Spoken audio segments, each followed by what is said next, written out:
Hi guys, welcome back. Today I am going to do a triple ring pour on a 16 by 40 canvas. The colors I am going to use today are DecoArt Metallics soft gold mixed with a little bit of the 24 karat gold. The 24 karat gold sometimes takes over, so I wanted a little bit more shimmer in it because the soft gold doesn't shimmer like the 24K gold, but it also won't take over as much. This is the DecoArt Metallics in copper, DecoArt Metallics in deep turquoise, DecoArt Metallics in pearl, and this is the DecoArt Metallics in antique bronze mixed with a little bit of the FolkArt Treasured Gold series in, what is this? Antique copper. And it's odd, this antique copper gives off a purple hue to it. I don't know if you can see. If you can see in there, that's, when the bottle is empty, I pour Floetrol in it and shake it up so you can see if you can. It gives off a little purple hue. And then the last color I'm going to use is let me grab the bottle here. This is the Modern Masters in Venetian blue. That's what that looks like. I love that color. It's so pretty. I'm not going to have the rings touch each other, so I'll put a border, and the border I didn't want to be metallic because you do want a little bit of a non-metallic color mixed in just to break up all the metallics. So on the border I'm going to use the Liquitext Basics Payne's Gray. I am going to put some music on tonight. It's Monday night. I didn't have to work today, and I'm going to have to work tomorrow bright and early. So I'm going to try to get to bed a little early today. So I'm going to put some music on, layer my cups. Here, one tip. These cups all have a seam on them. Try to not pour from the seam area. It just is something to distort your pour. So when I'm going to pour, I'm going to pour away from the seam. I like to be able to pinch it for the ring pour, but I just want to make sure that I'm pouring in on this side because wherever I pour in is where I'm going to pour out, if that makes any sense. So when I layer my cups, I'm right-handed, so I'll be pouring from this side, so I just make sure the seam is away. So I'm gonna layer the cups. I will probably speed this part of the video up because it takes a little while. So I'm gonna put some music on. Thanks for watching. Like, subscribe, comment, share. Contact me if you need any commissions. I love doing commissions. I'm open for commissions. What else can I say? Thanks for being here. I'll see you soon. I'll talk to you soon.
seriously thrilled with how this came out. I absolutely love the lines. The pouring medium I used, I didn't mention before, was Liquitext Gloss Medium. I think it's what it's called now. And then Floetrol, about half and half of each of those. So it produces cells because Floetrol produces a lot of cells on its own. There's no silicone in this or anything, but so Floetrol will produce cells on its own. And I didn't want too many cells, so I used that. And I'm thrilled with the results. There are a few cells here, but the fact that they're all isolated to this turquoise stream looks kind of like a glacial jet stream. I don't know, with little meteorites or something. I don't know what I'm saying, but I really like how that looks. I love this dark blue, the sapphire Venetian blue center, and I love, love, love the movement in these two, and that the centers are off kilter, so it's kind of diagonal. And I'm thrilled. And so I'm going to get you down. I'm just checking my sides one more time. I'm going to scrape the sides before I get you down because I really don't want this to move on me. So let me grab a small popsicle stick. I'm going to scrape the sides. And then I will get you down off the tripod so you can see this up close. I really like it. I'm happy. Cannot wait for it to dry, because I think it's going to shimmer so much because I've used so many metallics in this. And actually, I'm not too upset that that Payne's gray line kind of disappeared, because there's a tiny bit of it right here, which I think is gorgeous. And then there's a little bit more here, but it collapses down to a tiny bit. And I think that just looks spectacular. So let me get you down. Let me scrape this one more side here. And then, oops, there's a little bit of my canvas I missed right there. I'm gonna scrape this one side here and go turn off my lights and get you off of this tripod. I'm gonna take my gloves off. They're filthy and they're sticky, and I don't really want my phone on that. So let me scrape in my corner, take these gloves off. But I do take them off to reuse them. Reuse your gloves as much as you can, just because, well, if you're in the US, they're in short supply. And I know this because I do the ordering at work, and it's hard to come by exam gloves now. Fortunately, in January, before all this started, I mistakenly ordered 6,000 pairs and 5,000 pairs. So instead of 1,000, so we were stocked up because of my accident, but that was a happy accident. So we're not out at work certainly, but it's hard to come by anymore. So let me get you down so you can see the results up close and personal. I'm gonna go zoom you in here. So you see all the lines are so distinct and beautiful. If you notice, when I was, oh, I almost dropped my phone. Don't drop my phone there. When I was doing my ring pour, I would go and I would switch directions.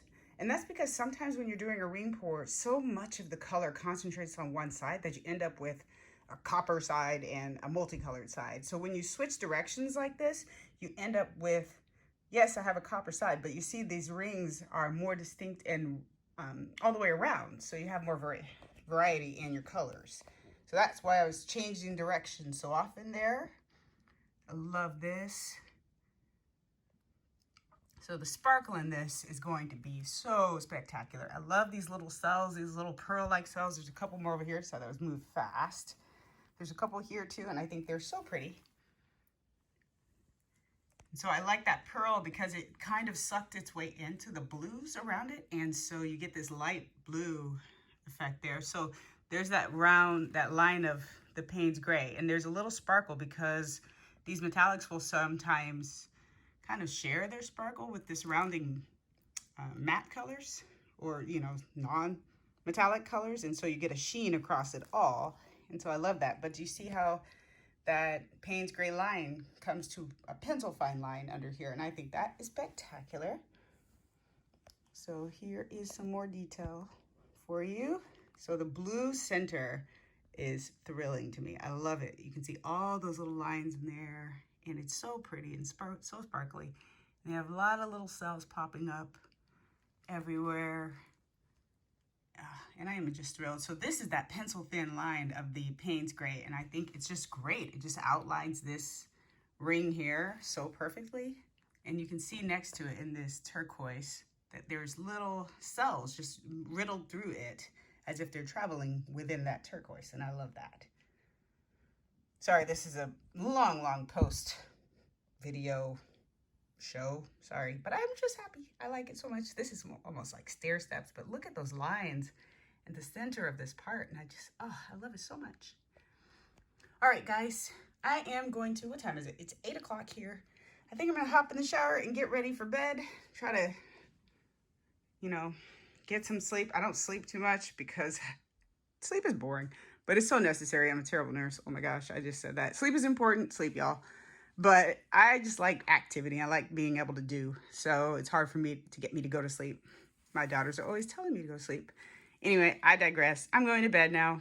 Thank you for watching. Thank you for visiting. Tell me what you think in the comments. Take care, you guys. Have a wonderful evening. Bye.